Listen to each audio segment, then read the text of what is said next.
날마다 숨쉬는 순간마다 날마다 숨쉬는 순간마다 내 앞에 어려운 일 보내 주님 앞에 이 몸을 맡길 때 주님 앞에 이 몸을 맡길 때 슬픔 없네 두려움 없네 주님의 그 자비로운 손길 항상 좋은 것 주시도다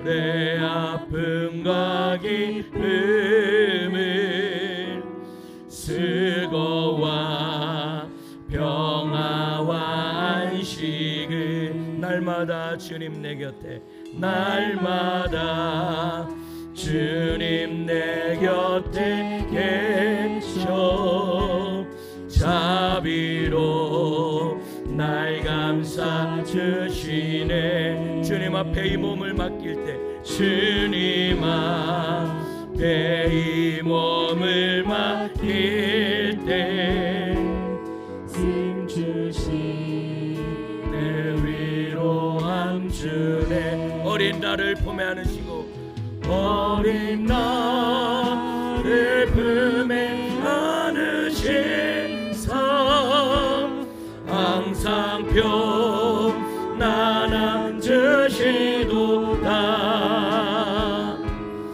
내가 살아 숨을 쉬는 동안 살피신다 약속하셨네 인생의 어려운 순간마다 인생의 어려운 순간마다 주의 약속 생각해보네 내 맘속에 믿음 잃지 않고 말씀 속에 위로를 얻네 주님의 도우심 바라보며 모든 어려움에게보다 흘러가는 순간순간마다 주님 약속 새겨 우리 다시 할까요? 날마다 숨쉬는 순간마다 날마다 숨쉬는 순간마다 내 앞에 어려운 일 보내 주님 앞에 이 몸을 맡길 때 슬픔 없네 두려움 없네 주님의 그 자비로운 주님의 그 자비로운 손길 항상 좋은 것 주시도다 사랑스레 아픔과 기쁨을 수고와 평화와 인생의 어려운 순간마다 인생의 어려운 순간마다 주님 약속 생각해보네 내 맘속에 믿음 잃지 않고 말씀 속에 위로를 얻네 주님의 도우심 바라보며 모든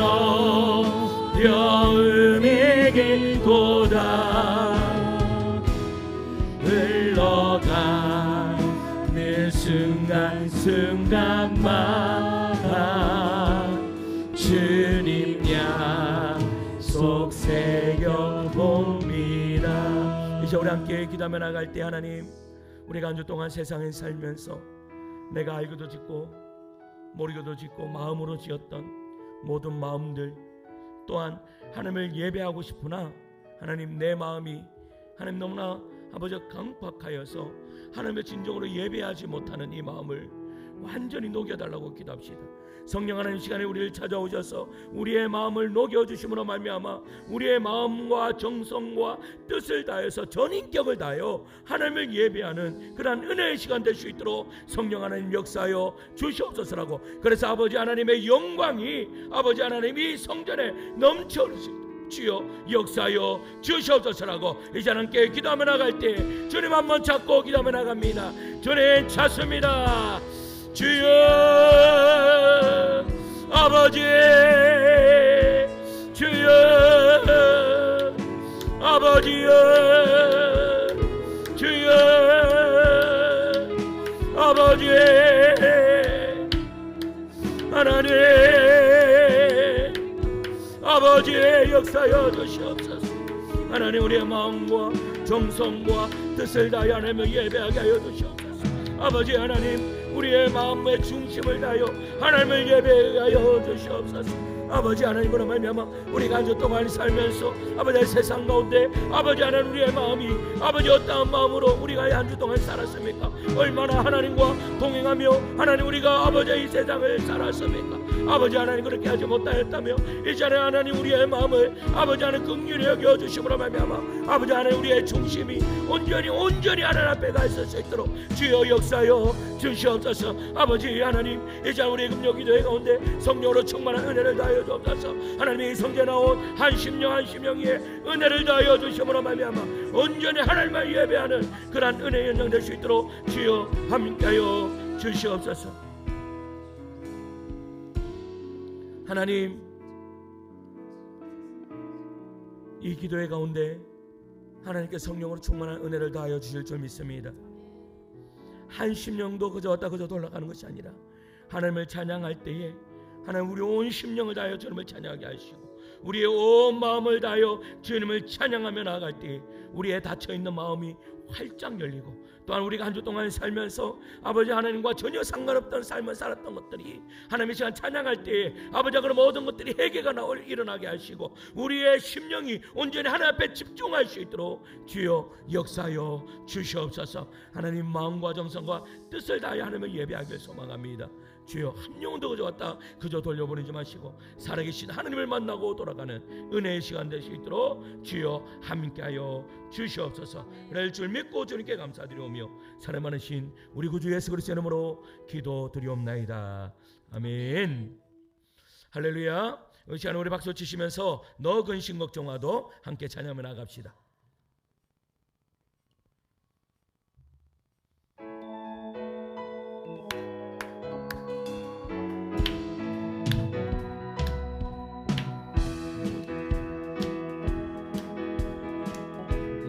근심 걱정와도 어려운 일 당해도 걱정 말아라. 주 너를 지키리. 위험한 일 당해도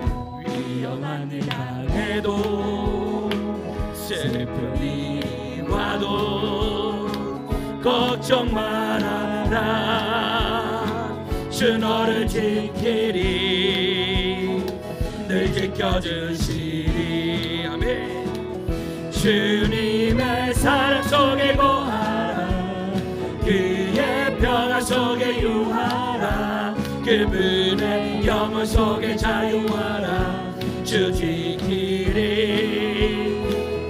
주님의 사랑 속에 거하라. 그의 평화 속에 유하라. 그분의 영혼 속에 자유하라. 주님 다시 할까요? 너 근심 걱정와도 어려운 일 당해도 걱정 말아라. 주 너를 지키리. 위험한 일 당해도 슬픈 일이 와도 걱정 말아라. 주 너를 지키리. 늘 지켜주시리. 아멘. 주님의 사랑 속에 거하라. 그의 평화 속에 유하라. 그분의 영원 속에 자유하라. 주 지키리. 주님의 사랑 속에 거하라. 그의 평화 속에 유하라. 그분의 영원 속에 자유하라. 주 지키리. 내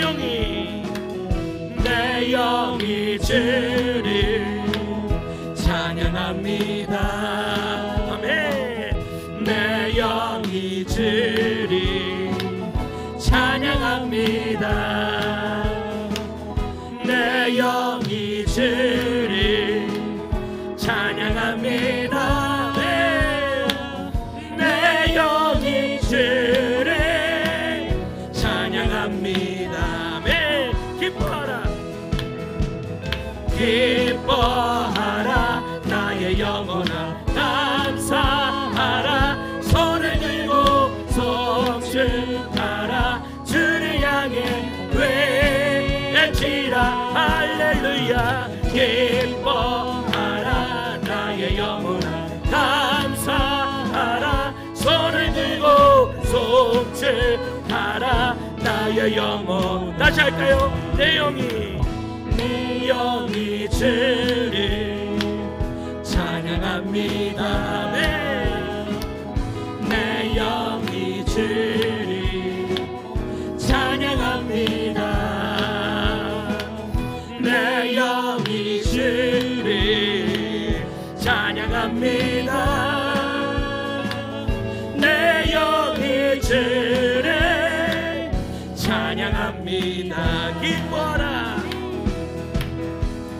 기뻐하라. 나의 영혼아 감사하라. 손을 들고 송축하라. 주를 향해 외치라. 할렐루야. 기뻐하라.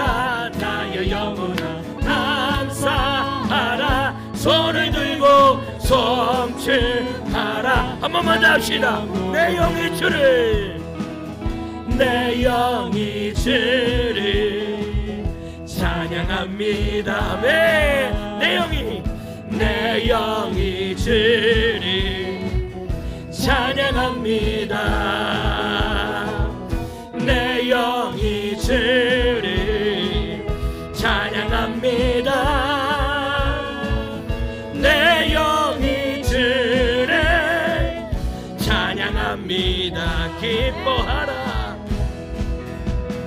기뻐하라. 나의 영혼아 감사하라. 손을 들고 송축하라. 주를 향해 외치라. 할렐루야. 기뻐하라. 나의 영혼아 감사하라. 손을 들고 송축하라. 나 다시 할까요? 기뻐하라.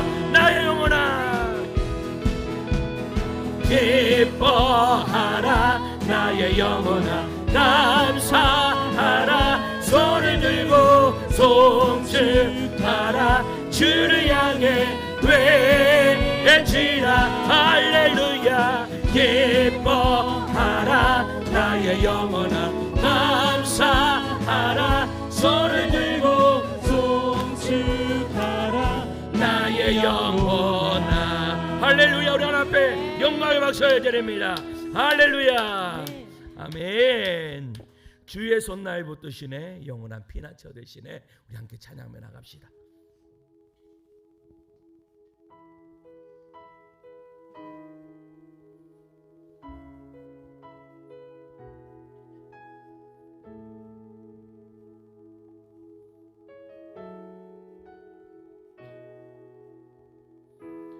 주의 손날 붙드시네.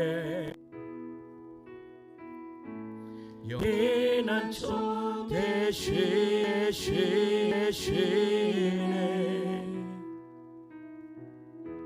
깊어진 한숨 속에도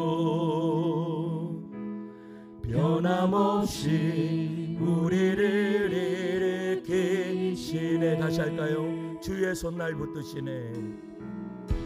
주의 손 날 붙드시네.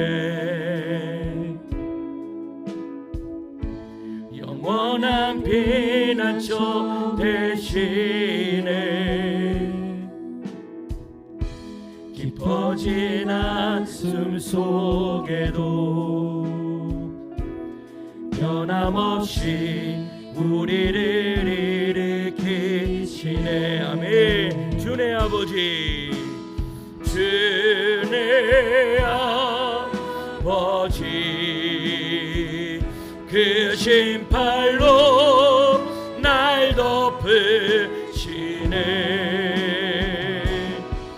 주는 내게 능력, 변함없이 우리를 일으키. 다시 할까요? 주의 손 날 붙드시네.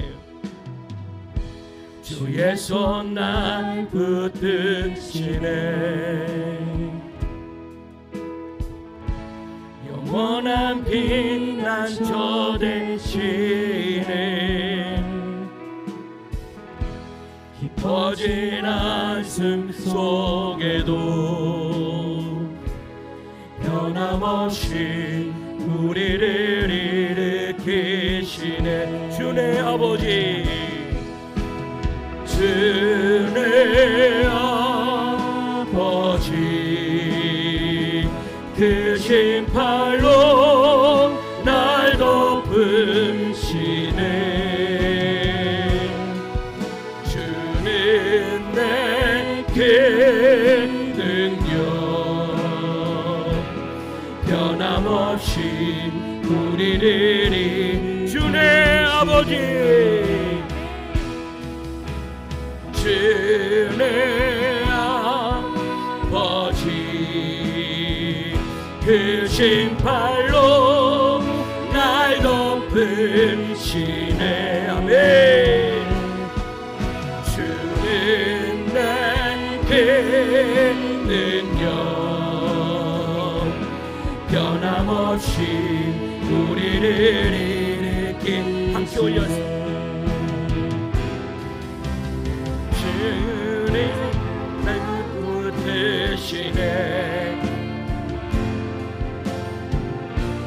영원한 피난처 되시네.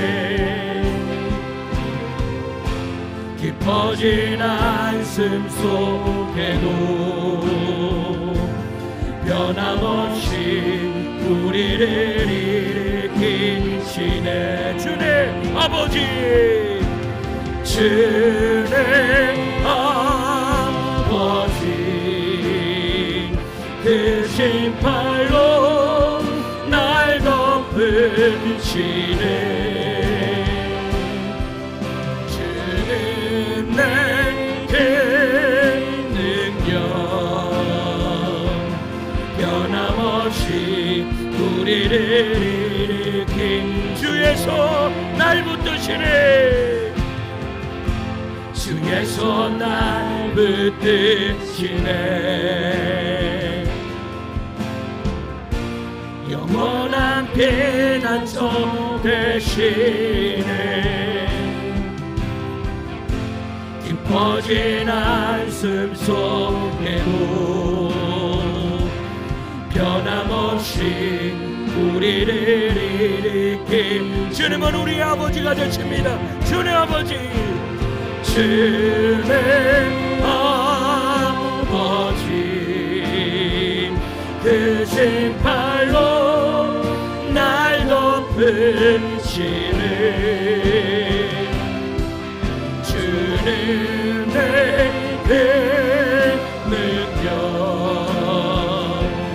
변함없이 우리를 일으킨. 주의 아버지, 주의 아버지,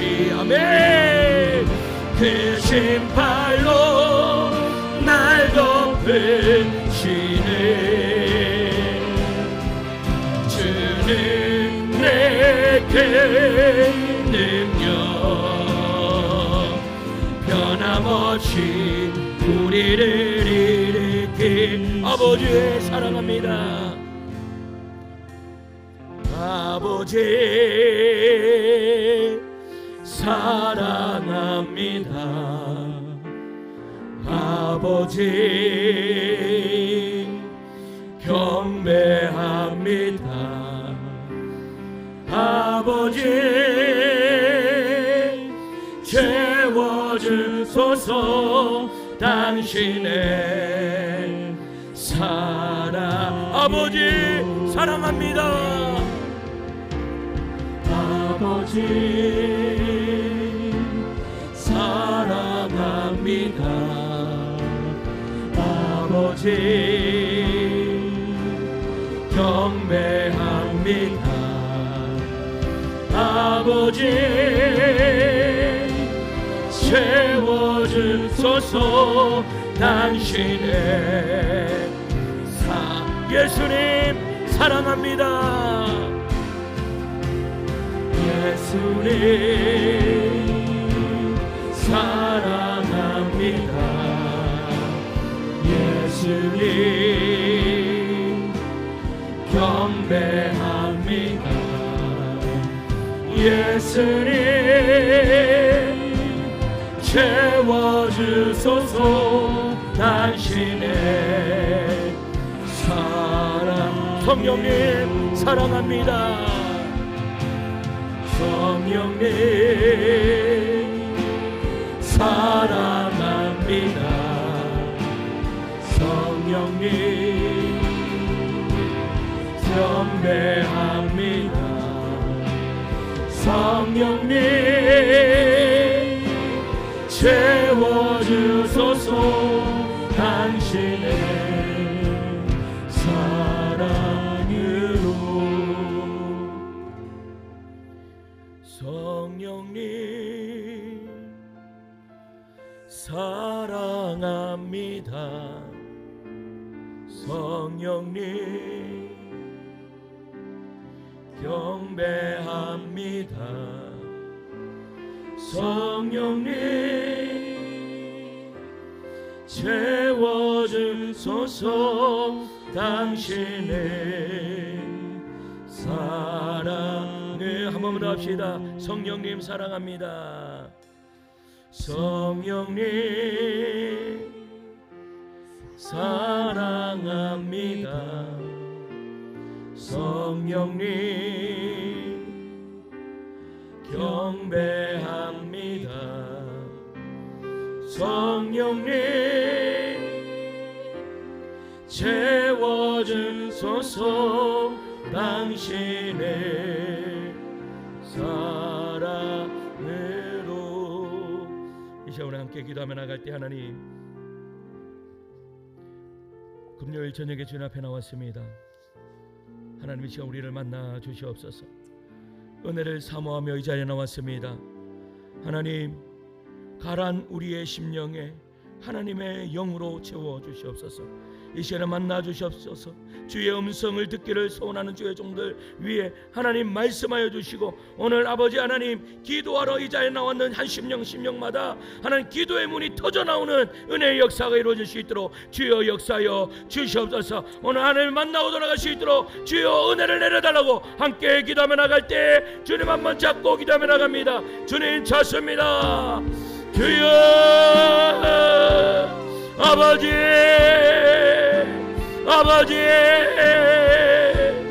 하나님 아버지 역사하여 주시옵소서. 하나님 아버지 하나님 이 자리에 주님을 만난 이 자리에 나왔습니다. 아버지 하나님 한 심령 위에 은혜를 허락하여 주시옵소서. 주님 아버지여 아버지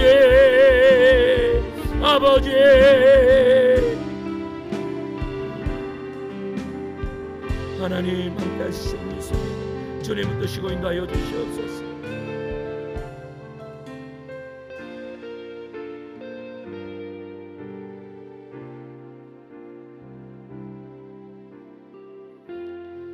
하나님, 우리의 예배를 기뻐 받아주심을 믿습니다. 또한 아버지 하나님을, 하나님께서 우리를 만나 주실 것을 이 시간 기대하며 이 자리에 나왔습니다. 하나님, 우리를 만나 주시고 은혜 허락하여 주시옵소서. 하나님, 이 금요일 이 저녁이 하나님 우리가 기도 응답 받는 은혜의 현장 되게 하여 주시고 살아계신 하나님을 만나고 돌아가는 은혜의 현장 될 수 있도록 주여 역사하여 주시옵소서. 오늘 밤에 하나님 말 못할 기도 제목을 가지고 나왔습니다. 응답하여 주시옵소서. 나의 이성과 나의 생각과 나의 경험으로 도저히 이해할 수 없는 상황을 가지고 주님 앞에 나왔습니다.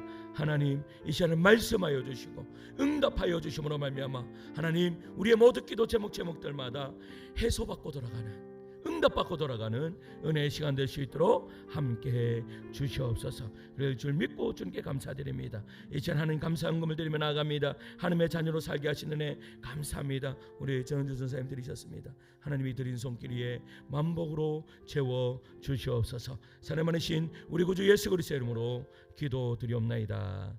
아멘. 오늘 우리에게 주시는 말씀은 사도행전 8장입니다. 사도행전 8장 9절에서 24절 말씀까지 같이 보도록 하겠습니다. 사도행전 8장 9절에서 24절까지 제가 한 절 읽고 성도님들 한 절 읽고 교독하도록 하겠습니다. 제가 먼저 읽습니다. 그 성에 시몬이라 하는 사람이 전부터 있어 마술을 행하여 사마리아 백성을 놀라게 하며 자칭 큰 자라니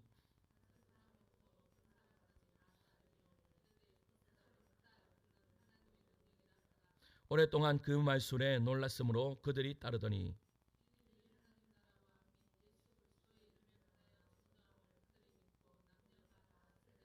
시몬도 믿고 세례를 받은 후에 전심으로 빌립을 따라다니며 그 나타나는 표적과 큰 능력을 보고 놀라니라.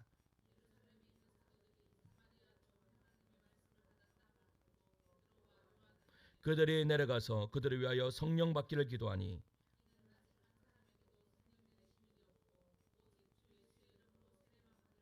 이에 두 사도가 그들에게 안수함에 성령을 받는지라. 이르되 이 권능을 내게도 주어 누구든지 내가 안수하는 사람은 성령을 받게 하여 주소서 하니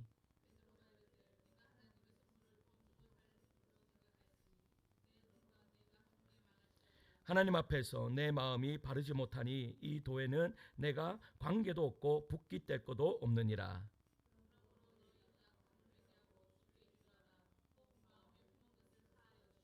내가 보니 너는 악독이 가득하며 불의에 매인 바 되었도다.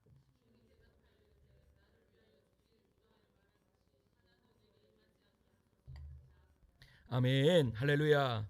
예수님의 사랑분만 아멘 하시겠습니다. 아멘. 여러분, 야곱에게 12아들이 있었는데 야곱은 그 가운데요 11번째 아들이 누구죠?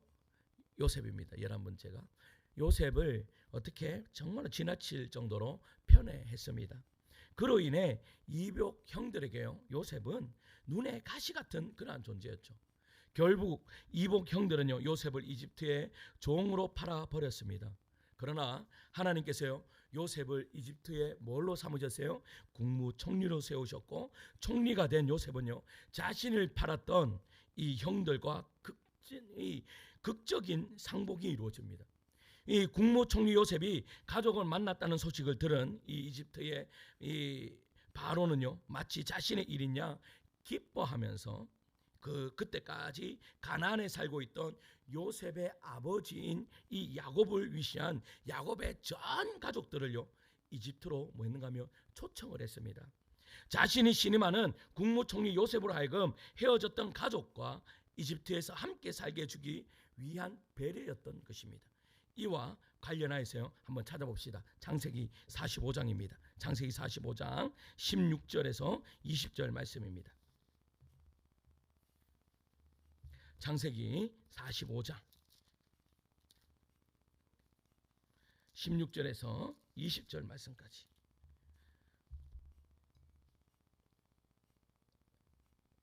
다 찾으셨습니까? 같이 읽을까요? 시작. 요셉의 형들이 왔다는 소문이 기뻐하고 바로는 요셉에게 이르되 내 형들에게 명령하기를 너희는 이렇게 하여 너희 양식을 싣고 가서 가나안 땅에 이르거든 너희 아버지와 너희 가족을 이끌고 내게로 오라. 내가 너희에게 애굽의 좋은 땅을 주리니 너희가 나라의 기름진 것을 먹으리라. 이제 명령을 받았으니 이렇게 하라. 너희는 애굽 땅에서 수레를 가져다가 너희 자녀와 아내를 태우고 너희 아버지를 모셔오라.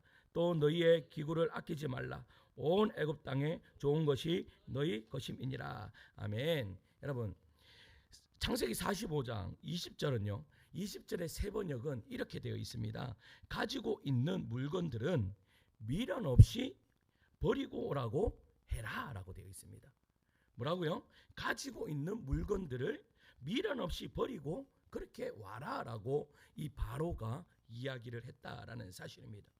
이집트의 바로는요, 요셉을 통해 야곱에게 가나안에서 썼던 그러한 모든 물건들을 무엇이든지 미련 없이 버리고 올 것을 당부합니다. 당시 세계 최대의 이 제국이었던 이 이집트의 바로가요, 자신이 땅과 집을 말할 것도 없고 야곱 가족에게 필요한 세간 일체를 어떻게 하겠다고요? 내가 하사하겠다. 그렇다면 야곱은 그야말로 아무것도 가져갈 필요가 있습니까? 없습니까? 아무것도 가져갈 필요가 없죠. 가나안에서 사용했던 이 구닥다리 세간들, 여러분 거기에 가나안에 살고 있는 사람들한테 다 나눠주고 그냥 맨몸으로 그냥 오면 되는 거예요. 그러나 창세기 46장 한번 보세요. 46장 1절이에요. 46장 1절을 같이 보겠습니다. 시작.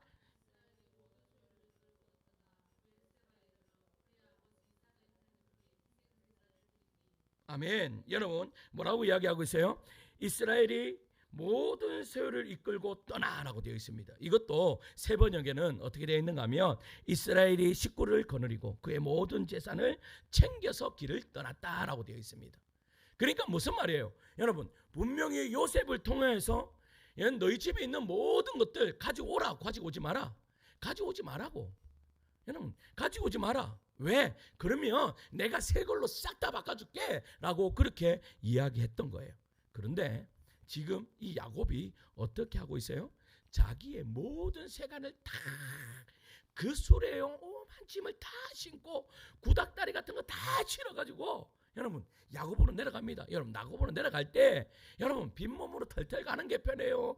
여러분 막 쓰레기 같은 것들 막 짊어지고 가는 게 편해요. 여러분 쓰레기 같은 것들 막 짊어지고 가니까 얼마나 힘들겠습니까? 근데 여러분 이 바로가 약속했던 거기에 딱 가보니까 다 있어. 근데 다 있는데 거기에 자기들의 또 쓰레기 같은 것을 여러분 가재 도구들을 넣으려고 하니까 여러분 넣을 데가 있어요, 없어요? 넣을 데가 없죠. 그러니까 그것도 어떻게 처리하냐, 여기에도 어떻게 해요? 힘들었다라는 사실입니다. 여러분 이것이 우리에게 주는 의미가 있습니다. 우리에게 여러분 옛 것은 여러분 새 것이 바로가요 새 것으로 다 채워져졌어요. 그런데 중요한 것은 이 야곱은요 그 새 것을 누리지를 못해요. 저희 시골에 가면요, 시골에 가면 저희 어머니가 여러분 그릇, 예전에요 우리 어머니가 그릇 사는 것을 좀 좋아하셨던 것 같아. 그러니까 그릇, 좋은 그릇들 있잖아요, 사기로 돼가지고 이래 꽁무니도 있고 그런 그릇들을요 부모님이 사용할까요? 사용하지 않을까요? 사용 안 합니다. 전부 다 찬장에 예쁘게 진열 다 해놓고 절대 사용하지 않습니다. 뭐 사용하는지 아십니까? 그냥 새 그릇, 그냥 그거 예전에 썼던 거 편하게 그냥 그거 써요. 저희들이 뭐라고 이야기하면 야 이거 사용하시라고 하면 뭐라고 하지 않습니까? 너 장가가면 줄란다. 여러분 장가가면 그거 씁니까? 안 씁니까? 안 씁니다. 그래서 여러분 보세요. 샀으면 누려야 될 거 아닙니까? 누려야지. 새 것이 나에게 주어지시면 누려야 되는데 지금 이 야곱 또한 여러분 새로운 것들이 여러분 그 바로가 줬다고 생각해 보세요. 그 시대의 최고의 것으로 싹 채워놨지 않겠어요? 그런데 그 새 것 누리지 않고 뭐 하는 거예요? 어? 예전에 가나안 땅에 썼던 거 그거 쓰고 있다라는 거예요. 여러분 이것이 우리의 영적 실상이 아닌지 한번 생각해 봐야 됩니다. 우리는요 여러분 우리는 예수 그리스도의 보혈의 피로 말미암아 새로운 피조물들이 되었습니다.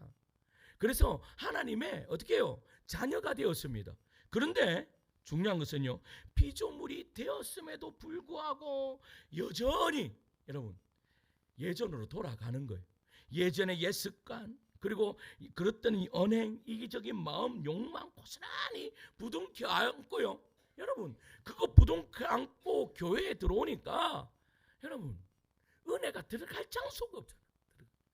은혜가 들어가야 되는데 들어갈 장소가 없으니까 여러분 그 은혜를 받아가지고 그것이 나의 삶으로 고스란히 어떻게 드러나야 되는데 옛 습관을 내가 고스란히 가지고 있으니까 어떻게 되는 거예요? 응? 새로운 것이 들어올 데가 없단 말이에요. 새로운 것이. 여러분 우리의 이 삶이 왜 변하지 않습니까? 왜 바뀌지 않아요? 옛 습관을 버리지 않기 때문입니다. 그거 꼬깃꼬깃 해가지고 내 안주머니에 넣고 그렇게 살아가는 거예요. 그러다가 은혜 받으면 이거 잠시 주머니에 넣어놨는 거 잊어버렸다가 그리고 또 조금 있다 보면 이게 있었지 하고 다시 꺼내보고 다시 꺼냈다가 있네 하고 다시 은혜 받으면 다시 집어넣었다가 다시 꺼내고 이 모습이 여러분 야곱의 모습이 우리의 모습이다. 만약 이것이요 여러분 사실이라면 그와 같은 어리석은 삶의 굴에서 우리가 그러면 어떻게 벗어날 수 있을까요? 어떻게 그 삶에서 우리가 완전히 벗어나서 여러분 우리가 새 삶을 살아갈 수 있겠습니까? 오늘 본문이 그 해답을 이야기하고 있습니다. 여러분 스데반의 순교로 촉발된 유대교의 대박기를 피해서요 사도를 제외한 모든 이 크리스천들이 어떻게 됐어요? 온 열방으로 다 흩어졌습니다. 그 흩어진 크리스천 이 디아스포라들 가운데 빌립은요 사마리아 성에 찾아갔고 빌립 한 사람에 의해서 사마리아의 성에 큰 기쁨이 샘솟는 은혜의 역사가 이루어졌다라는 겁니다. 그 큰 기쁨의 이유와 의미에 대해서는요 우리가 지난 시간에 우리가 살펴봤죠. 오늘 본문은요 그 사마리아 성에 살고 있던 시몬이라는 사람에 대해서 이야기하고 있습니다. 오늘 본문 9절에서 11절 말씀까지 함께 읽도록 하겠습니다. 9절에서 11절이에요. 있습니다. 시작. 그 성에 시몬이라는 사람이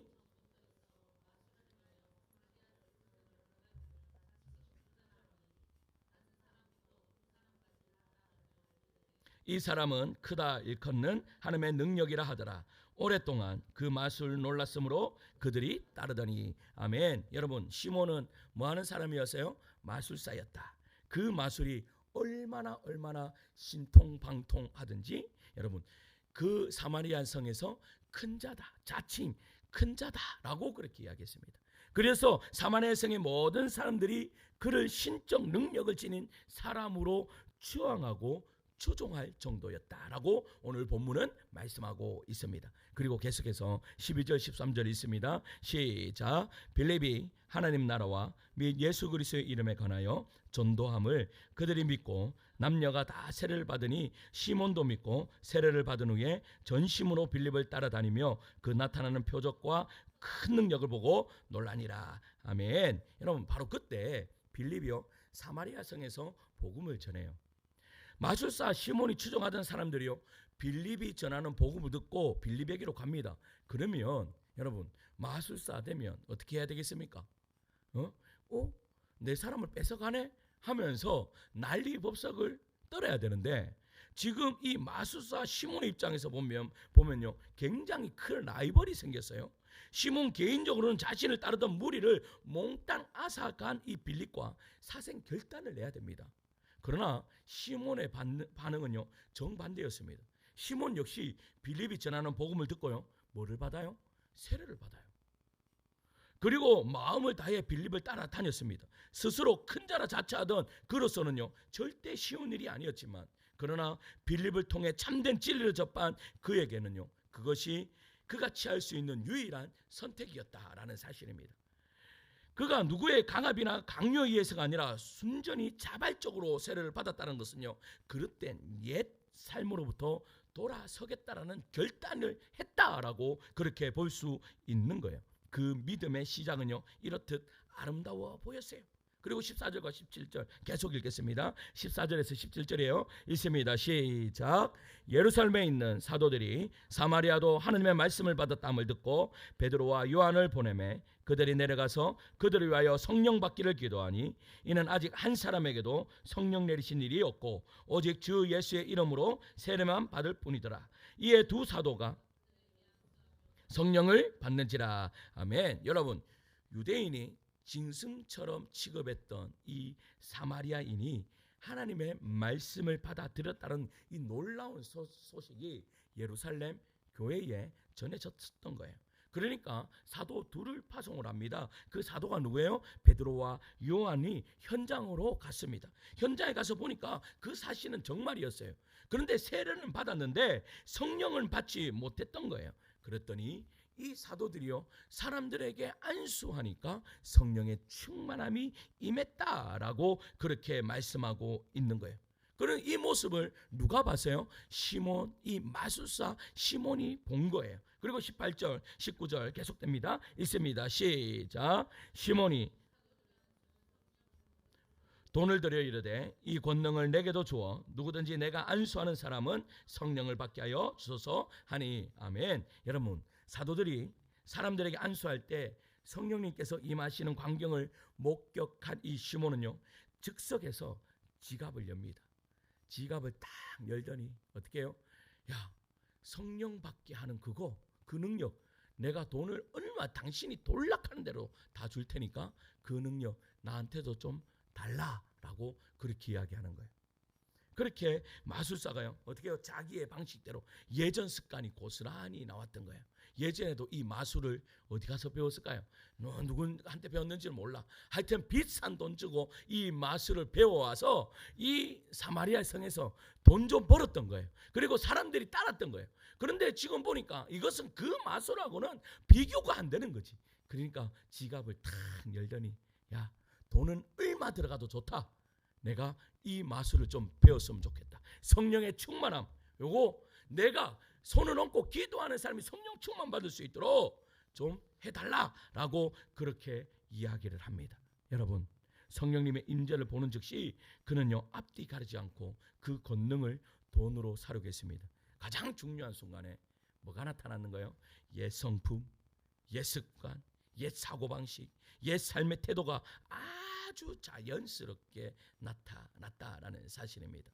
우리는요, 결정적인 순간에 옛 습관이 나옵니다.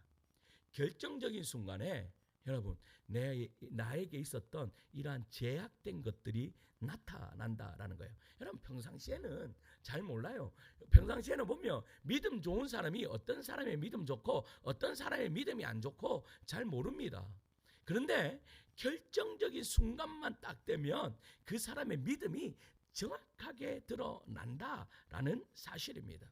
여러분, 우리에게 이러한 결정적인 순간이 일어날 때 여러분 어떻게 하시겠습니까? 여러분, 나를 알고 적을 알면 백전백승이다 라고 그렇게 이야기합니다. 그래서요, 내가 가지고 있었던 이 옛 습관을 없이 하는 것도 중요하지만 옛 습관이 올라올 때 여러분 아셔야 됩니다. 오고 있구나. 뭔가가 오고 있구나. 오늘 제가요, 오후에 갑자기 있는데 머리가 조금 이렇게 아파 오는 느낌이 드는 거예요. 이 두통이 올라간갑다. 이런 생각이 딱 드는 거예요. 그래서 어떻게 했을까요? 그렇죠. 제 방에 들어가서 한 30분 다 잤어요. 자고 나니까 어떻게 해요? 싹 사라지는 거예요. 우리도요, 옛 습관이라 하는 것이 올라올 때에 여러분, 이게 무언가가 올라오고 있구나라는 것을 여러분 깨달아 알아야 됩니다. 그리고 그것을요, 내 삶에서 나타나지 않도록 만들어줘야 됩니다. 여러분, 죄라는 것이요, 마음에서 일어나는 것도 죄가 맞습니다. 그런데 중요한 것은요, 마음에서 일어나는 것과 내 행동에서 일어나는 죄는 완전히 다릅니다. 왜냐하면 내가 행동으로 통해서 죄가 드러나면 어떤 일이 벌어지는가 하면 나로 통하여서 여러분 좋지 않은 결과들이 어떻게 해요? 나의 삶의 바운더리 안에 일어납니다. 고스란히. 그러나 보세요. 내 마음에 그러한 제약된 마음이 올라온다 하더라도 그 마음을 다스릴 수 있다면 여러분, 내 마음은 힘들 수 있어요. 근데 그 죄에 대한 뭐요? 죄에 대한 어떠한 결과나 어떠한 반응들은 일어나지 않는다라는 사실을 여러분 깨달아 하시기 바랍니다. 여러분, 우리는 여러분 인간인지라 내 안에서 일어나는 여러분 마음에 그러한 불편함들, 제약된 것들 일어날 수 있어요. 그러나 그것이요 내 모습으로, 내 이 몸으로 통해서 나타나지 않도록 우리를요 어떻게 해요? 훈련시키고 우리를 어떻게 제어할 수 있어야 된다라는 사실입니다. 여러분, 이집트 바로가요 하사는 모든 것이 갖추어진 새 집으로 이사가면서도 가나안에 이 구닥다리 세간을 들고 가는 야곱의 모습과 전혀 다를 바가 없는 것이 우리의 모습이지 않습니까? 아니, 그것은 주님을 믿으면서도 결정적인 순간에 옛 삶으로 답습하고 있는 우리 자신의 모습이 아닌가 살펴보셔야 됩니다.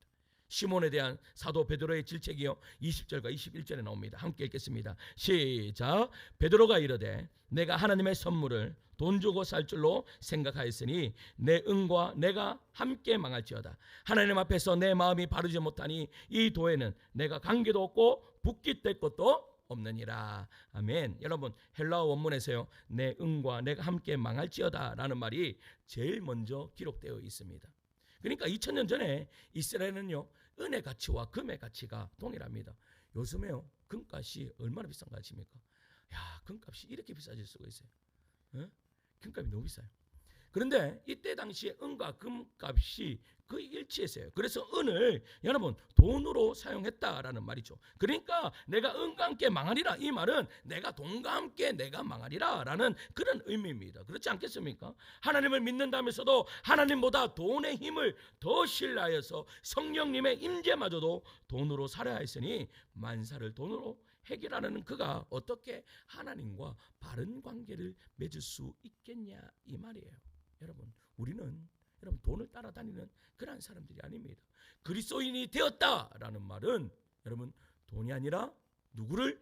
주님을 따라가는 그런 인생일 줄 믿습니다. 그럴 때 우리의 모든 삶에서 우리가 자유함을 얻을 수 있다라는 사실입니다. 여러분, 그렇게 이제 너 돈이니까 네 돈으로 망할 거야. 시몬, 네가 돈으로 성령님을 산다고 이야기했어? 아니, no. 너는 돈으로 망할 거야. 그 이야기를 했습니다. 그러나 베드로가요 시몬을 질책만 한 것이 아니었어요. 이제 시몬을 베드로의 사랑의 겉면에 기울이시기 바랍니다. 벌써요 22절과 23절이에요. 읽습니다. 시작. 그러므로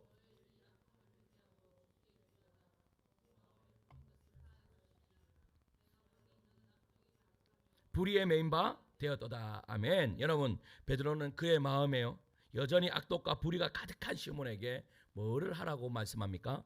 회개해라. 회개해라. 주님께 기도해라 라고 권면하고 있어요. 우리는 혹으로 번역된 원문 에이아라라는 이 말은요 조건절이에요. 조건절. 그 조건절이 뭐예요? 베드로의 말은 회개하고 기도하면 혹 용서받을 수 있을지도 모르겠다라는 모호한 의미가 아니라 회개하면 하나님은 반드시 우리의 죄를 용서해 주신다라고 그렇게 말하고 있는 거예요. 그러니까 이 시몬, 마술사 시몬에게 시몬아 너 회개해라. 회개하면 너의 악독을 버리고 회개하면 하나님께서 너의 죄를 용서해 주실 것이다 라고 그렇게 이야기하는 것이죠. 우리가 잘못했을 때 회개하고 기도하면 주님께서는요 우리를 용서하십니까? 용서하지 않습니까? 용서하십니다. 여러분, 중요한 것은 베드로가 주께 기도하라고 말하면서 사용한 단어입니다. 여기서 기도해라 라고 했던 이 단어가요 헬라어로 어떠한 말인가 하면 포로스코마입니다. 포로스코마이. 이 말은요 우리가 통상적으로 말하는 기도를 의미합니다. 그러나 본문에 사용된 헬라어는요 데오마이입니다. 데오마이.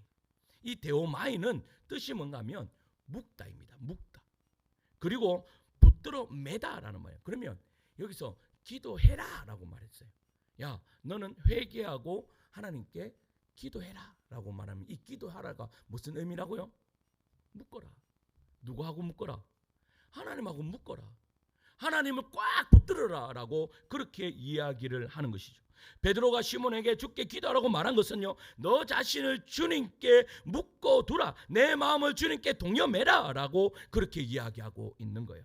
그러나 그 단어는요, 베드로가 임의로 사용하거나 지어낸 말이 아닙니다.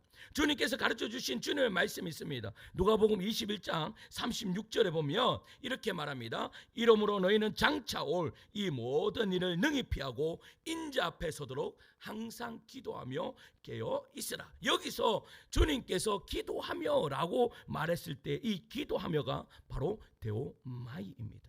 데오마이. 무슨 말입니까? 가장 결정적인 순간에, 가장 어려운 순간에, 그때 어떻게 하라고요? 기도로 주님과 어떻게 해요? 주님께 우리를 얽어매라. 주님께 꽉 붙어 있어라.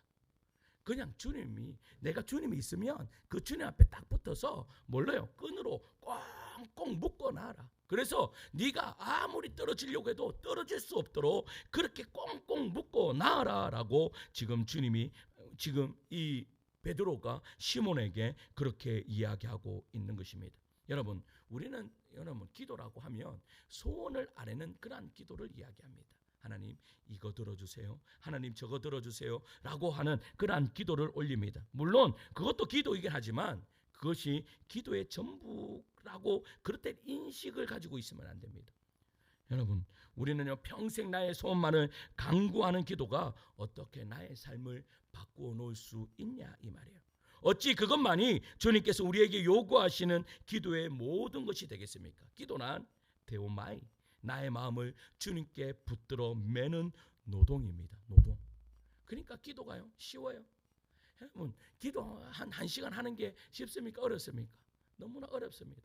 기도하다 보면요, 내 힘이, 내가 남겨져 있는 힘이 쭉 빠질 때가 있습니다. 왜요? 기도는요, 노동이기 때문이에요. 기도는 그분의 깊은 호흡으로 호흡하면서 그분의 눈으로 자신을 관찰하고 그분의 말씀으로 생각하며 그분의 마음으로 세상을 바라보는 존재적 시간입니다. 그러니까 내가 기도하는 가운데 하나님의 깊은 임재 안에서 하나님하고 딱 붙어 있어서 하나님의 마음을 알아가는 시간이 바로 기도하는 시간이다라고 이야기할 수 있어요. 오늘 이 저녁에 여러분, 하나님 앞에 꽉 붙들림 바 되는, 하나님과 주님과 동여매는 그러한 은혜의 역사가 이루어지기를 간절히 소망합니다. 그랬더니요, 여러분 24절에 그 결과 이렇게 이야기합니다. 시몬이 대답하여 이르되 나를 위하여 주께 기도하여 말한 것이 하나도 내게 임하지 않게 하소서 하니라 라고 되어 있어요. 무슨 말이에요? 자기 스스로 기도를 통해 자신의 마음을 주님께 동여매는 대신에 뭐라고 이야기하는 거예요? 나를 위해서 기도를 좀 해달라고. 당신이 저주했던 거 그거 나한테 임하지 않도록 당신이 좀 기도해달라라고 그렇게 이야기하는 거예요. 여러분, 아무리 위대한 사도라 하더라도요, 기도는 누가 해야 되는 거예요? 내가 해야 되는 거예요. 내가 기도의 자리로 나가고 내가 기도해야, 여러분 보세요, 내가 하나님 앞에 기도해야 내가 하나님을, 예수 그리스도를 닮아갈 수 있는 그러한 사람이 될 수 있다라는 사실입니다. 여러분, 기도를 절대 오해하면 안 됩니다. 여러분, 기도가 내가 소원하는 것이 이루어지는 것이 기도입니까? 여러분, 그 기도는요, 정말로 초보자적인 기도입니다. 그것은 그냥 내가 낮은 그 신앙생활을 할 때에는 그렇게 기도해도 괜찮습니다. 그러나 내가 정말로 신앙이 자라기 위해서는요, 기도하는 가운데 인격과 인격의 만남이 이루어져야 됩니다. 여러분, 인격과 인격이 만나는 그곳에 뭐가 일어나요? 삶의 변화가 일어납니다. 삶의 변화가. 여러분, 인격과 인격이 만나지 않으면 절대 나의 삶은 바뀌어지지 않고 변화되지 않습니다. 우리 자녀들, 아이들도 마찬가지예요. 아이들도. 제가요, 우리 아이들이 둘이가 있잖아요. 둘이가 있는 것이 얼마나 감사한지 모릅니다. 그런데 왜 둘이가 있는 것이 감사한가 하면, 둘이가요, 어떻게 해요? 찢고 막 지들끼리 싸우다가도 지들끼리 같이 잘 놀고 하면서 뭐냐? 얘는 얘가 뭐를 싫어하는 거 알고 얘도 얘를 뭐를 싫어하는 거 알아요. 그러면서 서로 싫어하는 것을 알면서 서로가 요거 건들면 제가 언니가 싫어하겠지. 이거 하면 소은이가 싫어하겠지. 그러면 이렇게 생각하는 거예요. 그러면서 이제 지가 화가 나고 쏘가지가 나면 어떻게 해요? 동생이 싫어하는 짓을 해요. 언니가 싫어하는 짓을 한다고. 이게 뭐예요? 그런데 둘이가 기분이 좋아요. 뭐 하나가 막 기분이 좋아요. 그러면 어떻게 하는가 하면 하나 막 사랑으로 베풀고 그래. 언니 나는 언니가 제일 좋아. 그러다가 조금 있으면 언니가 제일 싫어. 막 이렇게 하면서 막 이렇게 한다고. 이게 뭐예요? 인격과 인격을 만나면서 이 아이가 어떻게 해요? 어른이 아니죠 아직. 아이로서요 조금씩 자라나고 있다라는 사실입니다. 우리 여러분 신앙도 마찬가지입니다. 왜 우리가 신앙이 자라지 않아요? 왜 신앙이 자라지 않는가 하면 나 혼자 독고다이 내 혼자 그냥 이렇게 살아가니까 그런 거예요.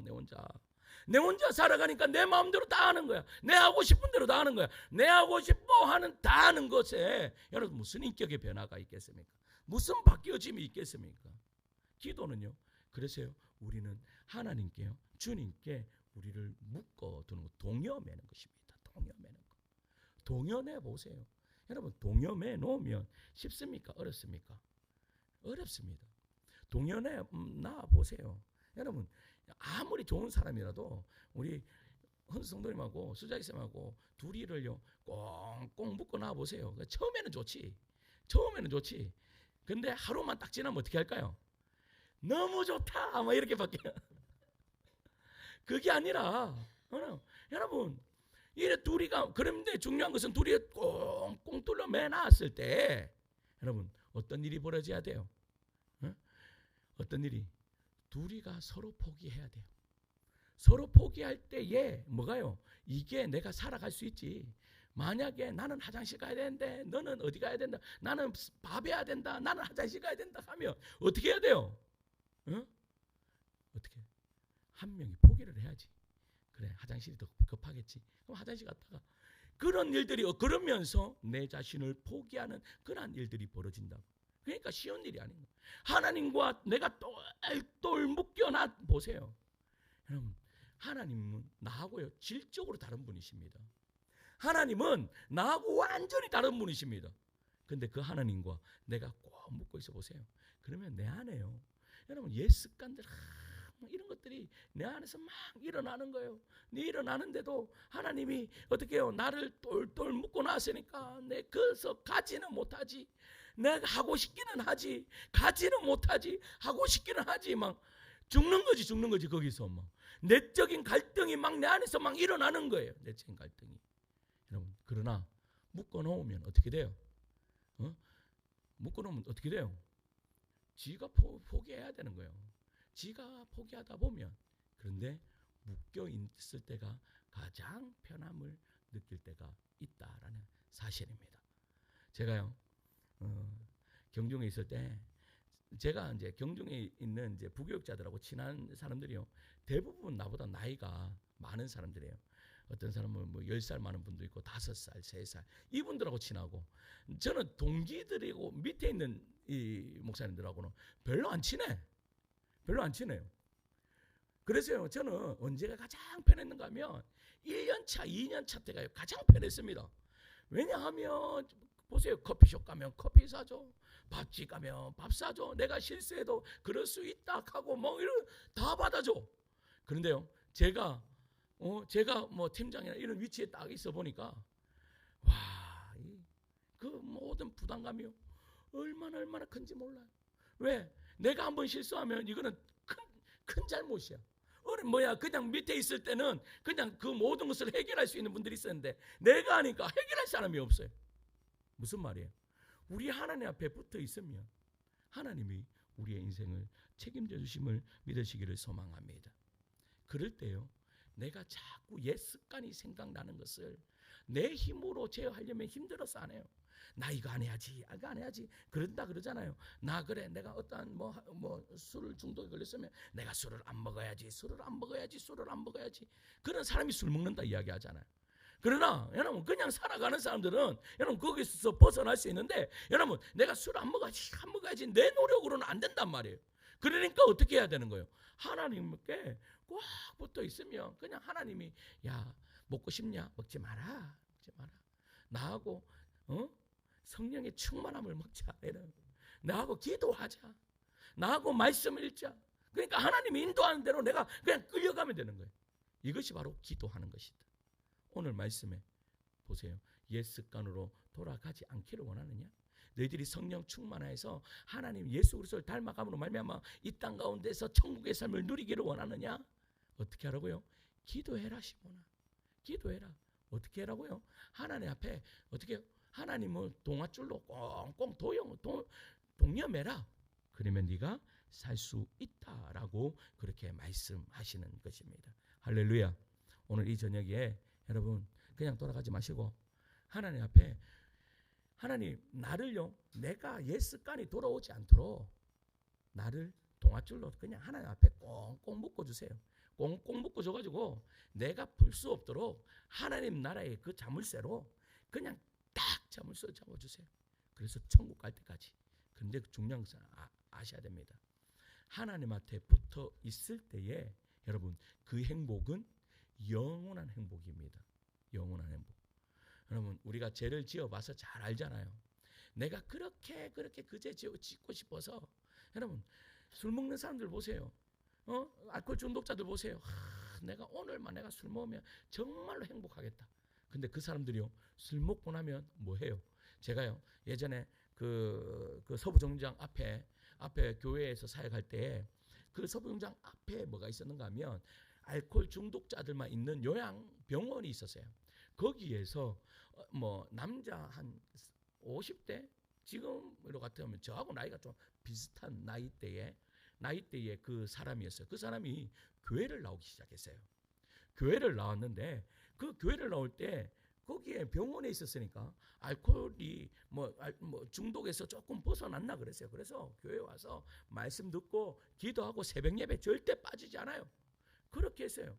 그러니까요 이 사람이 얼마나 행복해 하든지 그때 목사님 와 제가요 새 사람이 되었는 것 같습니다. 저한테 그러는 거예요. 그런데요 하루는 제가 새벽 기도를 월요일 날 새벽 기도를 제가 했었거든요. 월요일 날 새벽 기도를 딱 드리고 제가 이제 집을 가는데 아침에 배가 고파서요 편의점을 들려가지고 그 컵라면을 하나 딱 사가지고 집에 가서 먹고 자려고 컵라면을 사려고 딱 가는데 누가요 술을 드시고 저기에서 딱 꽂고 나서 울고 있는 거라. 울고 있는 거. 누구였을까요? 그분인 거예요.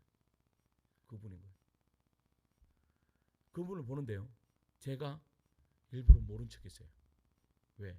그 사람이 부끄러워할 것 같아서요. 분명히 그 사람은 어제까지만 하더라도 목사님 저 바뀌었어요. 저 어떻게 해요? 이제 하나님 잘 믿을 거예요. 이렇게 했던 사람이 그 다음날 새벽에 엉엉 울고 있는 거예요. 여러분 그 엉엉 울고 있는 모습이요. 저는 뭐라고 들렸는가 하면 내가 왜 먹었을까로 들리는 거예요. 죄라는 것은 이런 거예요. 여러분 하나님한테 붙어 있으면 굉장히 지겨운 것 같아요. 하나님 말씀대로 살면요 억수로 지겨운 것 같고 뭐 변화되는 것도 없는 것 같고 아무런 이 이상도 없는 것 같아요.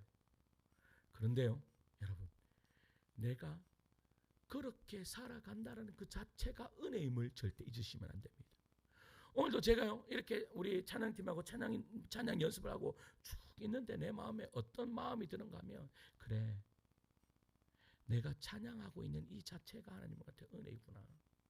나같이 썩어서 문드러지고 제약된 내가 어떻게 하나님을 찬양하는 이 찬양의 자리에 내가 있을 수 있지?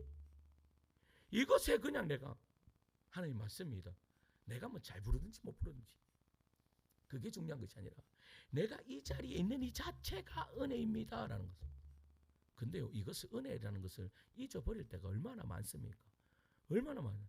왜? 아무 일도 없는 것 같거든요. 나는 맨날 이 자리에 있을 뿐이고 뭐 다른 거 별로 없거든요. 그런데 그게 언제 내가 확실하게 느껴지신 줄 아십니까? 가장 결정적인 순간이에요. 내가 이 자리에 내가 있어야 되나 말아야 되나 하는 그 현장이에요. 어떻게 해야 되나 그 현장이라. 그때에 여러분 보세요. 이 술 취한 이분이요 먹고 싶었겠죠. 잘 참았죠. 내가 그래 한 번만 먹으면 내가 이 속에 있는 것 정말 속이 시원해지겠지 이 생각으로 한번 입에 댔는데 그것은 곧 후회의 자리였다. 이것이 죄라는 것입니다. 이것이 죄라는 거예요. 우리가요 좀 지겹습니까? 여러분, 순례의 길은 지겹습니다. 신앙의 길은 어떻게 보면 지겹습니다. 맨날 앞에 있는 목사가 하는 이야기가 맨날 예수님 닮아가라 하고 옛날 하나님 나라 이루어가라 하고 맨날 똑같은 이야기 똑같이 하는 것 같습니다. 뭐 할 수 없습니다. 그런데 이 지겹고 어떻게 보면요 이게 정말 단순한 그런 것인 것 같은데 여러분, 내가 여기에 붙어 있는 이 자체가 하나님의 은혜임을 절대 잊지 마시기를 소망합니다. 할렐루야, 할렐루야. 그래서 오늘 저녁에 기도할 때요, 하나님 나를 꽁꽁 동여매어 주시옵소서. 하나님 나를 꽁꽁 동여매어 주셔서 옛 습관이 완전히 사라지게 하여 주시옵소서라고 그렇게 기도할 수 있는 오늘 이 저녁 되기를 소망합니다.